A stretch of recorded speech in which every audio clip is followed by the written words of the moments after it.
राजस्थान में बीते कुछ समय से सत्ता से लेकर संगठन में बदलाव को लेकर सियासी अटकलें काफी जोर पकड़े हुए हैं। मुख्यमंत्री भजनलाल शर्मा और वसुंधरा राजे के दिल्ली दौरे ने सियासी अटकलों को और हवा देना काम किया है।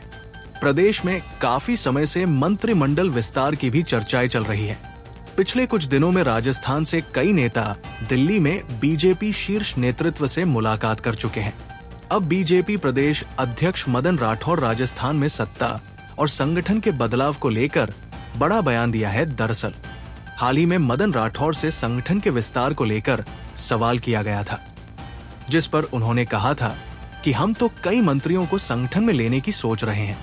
सत्ता से संगठन में और संगठन से सत्ता में जा सकते हैं। संगठन ही सत्ता बनाता है। मदन राठौड़ के इस बयान के बाद राजनीतिक के जानकारों ने इसे प्रदेश में संगठन को और मजबूत करने और नई कार्यकारिणी के घोषणा से जोड़ा। इसके बाद जब फिर से उनसे प्रदेश कार्यकारिणी पर पत्रकारों ने सवाल किया तो मदन राठौड़ ने कहा कि हमारे यहाँ एक परंपरा है, नीचे लेवल से बूथ समिति का गठन होता है, उसके बाद मंडल समिति का गठन होता है, फिर जिले का चुनाव होता है, जिले की समिति का गठन होता है। हम उसकी प्रक्रिया में हैं।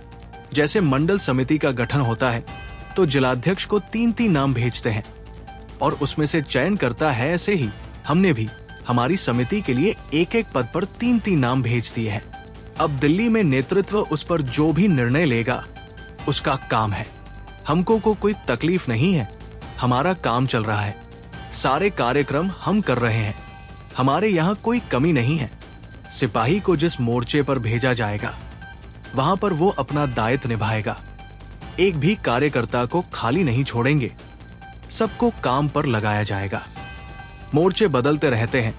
राज्य सरकार में निष्क्रिय मंत्री पद को संगठन में भेजने के सवाल पर बीजेपी प्रदेश अध्यक्ष मदन राठौड़ ने कहा कि हमारे यहाँ अगर संगठन में जरूरत पड़े तो हम मंत्री को भी संगठन में ले सकते हैं। यदि हमको ऐसा लगेगा कि इस मंत्री को संगठन में यहाँ पर उपयोग में लेना है तो मांग लेंगे। जिसका भी संगठन में उपयोग लगता है तो वो संगठन का दायित्व देखे। जिसका सत्ता में उपयोग लगता है कि योजनाएं बनाने में पारंगत है या योजनाओं के क्रियान्वयन में उपयोगी है तो उसको वहां पर लगाएंगे। राजस्थान के झुंझुनू शहर में एक पुलिसकर्मी की दबंगई का मामला सामने आया था, जिसमें कोतवाली थाने में तैनात एएसआई ओम प्रकाश भांबू ने एक दुकानदार के साथ बेरमी से मारपीट की थी। ये घटना 2 अगस्त की रात रेलवे स्टेशन के पास हुई। मारपीट का वीडियो सोशल मीडिया पर वायरल होने के बाद हंगामा मच गया। वहीं अब जिला पुलिस अधीक्षक एसपी ब्रिजेश उपाध्याय ने तुरंत कार्रवाई करते हुए एएसआई को लाइन हाजिर कर दिया और मामले की जांच के आदेश दे दिए। जानकारी के अनुसार 2 अगस्त की रात कोतवाली थाने के एएसआई ओम प्रकाश भांबू ने रेलवे स्टेशन के पास एक दुकानदार पर डंडे से हमला कर दिया। दुकानदार को इस हमले में गंभीर चोटें आईं। बताया जा रहा है कि मामूली विवाद के बाद एएसआई ने अपनी वर्दी की अकड़ दिखाते हुए दुकानदार को पीटा। इस दौरान वहां मौजूद किसी शख्स ने मारपीट का वीडियो बना लिया। साथ ही दुकान में लगे सीसीटीवी कैमरे में भी ये पूरी घटना रिकॉर्ड हो गई। सोमवार को ये वीडियो सोशल मीडिया पर तेजी से फैल गया, जिसके बाद लोगों में पुलिस के खिलाफ गुस्सा भड़क उठा। वीडियो वायरल होने के बाद एसपी ब्रिजेश उपाध्याय ने तुरंत एक्शन लिया। उन्होंने एएसआई ओम प्रकाश भांबू को तत्काल प्रभाव से लाइन हाजिर कर दिया।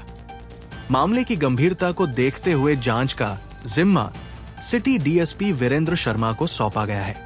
एसपी ने साफ कहा कि जांच पूरी होने के बाद दोषी के खिलाफ सख्त विभागीय कार्रवाई की जाएगी। उन्होंने ये भी चेतावनी दी कि कोई भी पुलिसकर्मी नियम तोड़ेगा तो उसे बख्शा नहीं जाएगा।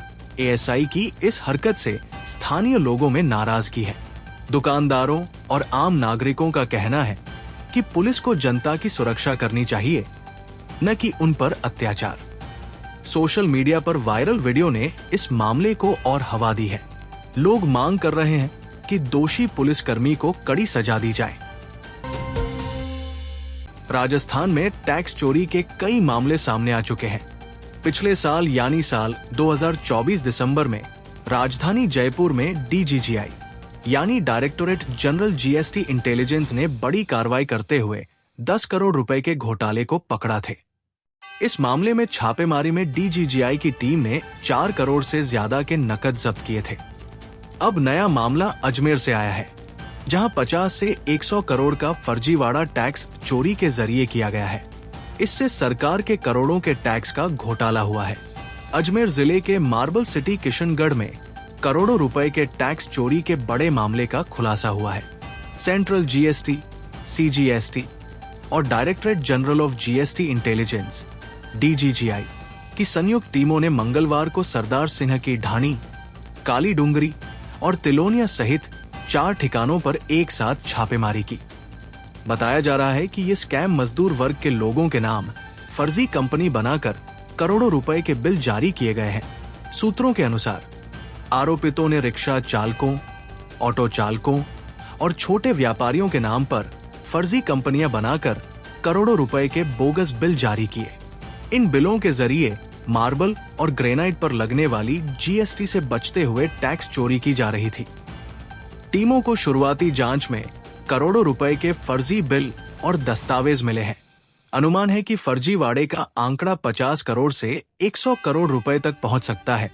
छापेमारी में नरेंद्र, हसराज, भरत और बालवीर के ठिकानों को टारगेट किया गया है। जयपुर और अजमेर से पहुंची डीजीजीआई की टीमें पूरे दिन कार्यवाही में जुटी रही और देर शाम तक इस मामले में बड़ा खुलासा होने की संभावना जताई जा रही है।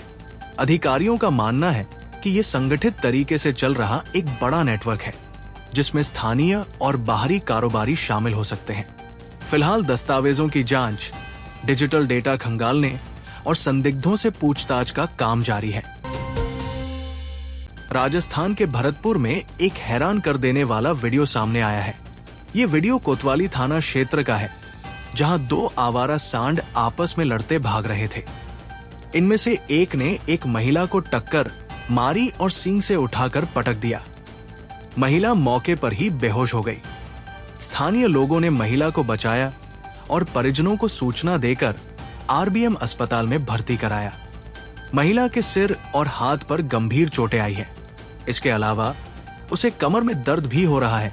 घटना शहर के चांदनी मैरिज होम के पास हुई, जहां घर का सामान लेने गई शाहजहां पर अचानक एक सांड ने हमला कर दिया। घटना के बारे में पीड़िता ने बताया कि वो शाम करीब 5 बजे सामान लेकर पैदल घर जा रही थी। तभी चांदनी मैरिज होम के पास अचानक 2 सांड आपस में लड़ने लगे। वो उनसे बचने की कोशिश कर रही थी। तभी अचानक एक सांड पीछे से आया और उसने उसे टक्कर मार दी और सींगों से 4 फीट ऊपर उछालकर पटक दिया। सांड के हमले के बाद शाहजहां लगभग 4 फीट ऊपर उछली और धड़ाम से 6 फीट आगे जमीन पर गिर गई। सांड उसे टक्कर मारकर वहां से आगे चला गया। आसपास के लोगों ने जब ये नजारा देखा तो वे तुरंत दौड़कर मौके पर पहुंचे और शाहजहां की मदद की। उन्होंने उसके घर वालों को घटना की सूचना दी, जिसके बाद शाहजहां के परिवार वाले आकर उसे घर ले गए। इस घटना में उसके सिर समेत शरीर के कई हिस्सों में चोटें आई हैं। उसका अस्पताल में इलाज चल रहा है। राजस्थान के रणथंभौर से सटे इलाके में पिछले कुछ दिनों से हड़कंप मचा रही मध्य प्रदेश के कूनो नेशनल पार्क की मादा चीता ज्वाला आखिरकार वापस अपने घर लौट रही है। एक लंबी और जोखिम भरे रेस्क्यू ऑपरेशन के बाद वन विभाग की टीमों ने मंगलवार को उसे ट्रैंकुलाइज, बेहोश करके सुरक्षित पकड़ लिया है। ज्वाला की यात्रा कोई छोटी नहीं थी। पिछले कुछ दिनों से वह अपने शावकों से बिछड़कर भटक रही थी। खबरों के मुताबिक उसने चंबल नदी को पार कर राजस्थान की सीमा में प्रवेश किया। इस दौरान उसने रामेश्वर त्रिवेणी संगम के पास एक गाय का शिकार किया और फिर बहरावंडा कला क्षेत्र के करीरा गांव में घुसकर 2 बकरियों को अपना शिकार बनाया। ज्वाला की हर हरकत पर वन विभाग की नजर थी। उसके गले में लगे रेडियो कॉलर से उसकी लोकेशन लगातार ट्रैक की जा रही थी। जैसे ही उसकी लोकेशन करीरा गांव में मिली, मध्य प्रदेश वन विभाग और रणथंभौर के वन कर्मियों की संयुक्त टीम तुरंत हरकत में आ गई। ये एक बेहद संवेदनशील स्थिति थी, क्योंकि चीता आबादी वाले क्षेत्र में थी और सैकड़ों ग्रामीणों की भीड़ जमा हो गई थी। वन विभाग के सामने दोहरी चुनौती थी। पहली, भीड़ को नियंत्रित करना ताकि कोई हादसा न हो। दूसरी, चीता को बिना किसी नुकसान के ट्रैंकुलाइज करना। रणथंभौर के सीसीएफ अनूप के आर ने बताया कि दोनों राज्यों की टीमों ने मिलकर इस काम को अंजाम दिया। सबसे पहले ग्रामीणों को सुरक्षित दूरी पर हटाया गया। इसके बाद विशेषज्ञों की टीम ने सावधानी पूर्वक ज्वाला को ट्रैक किया और सही समय देखकर उसे ट्रैंकुलाइज गन से बेहोश किया। ट्रैंकुलाइज होने के बाद ज्वाला को एक खास पिंजरे में रखा गया। मध्य प्रदेश वन विभाग की टीम उसे लेकर सीधे कूनो नेशनल पार्क के लिए रवाना हो गई।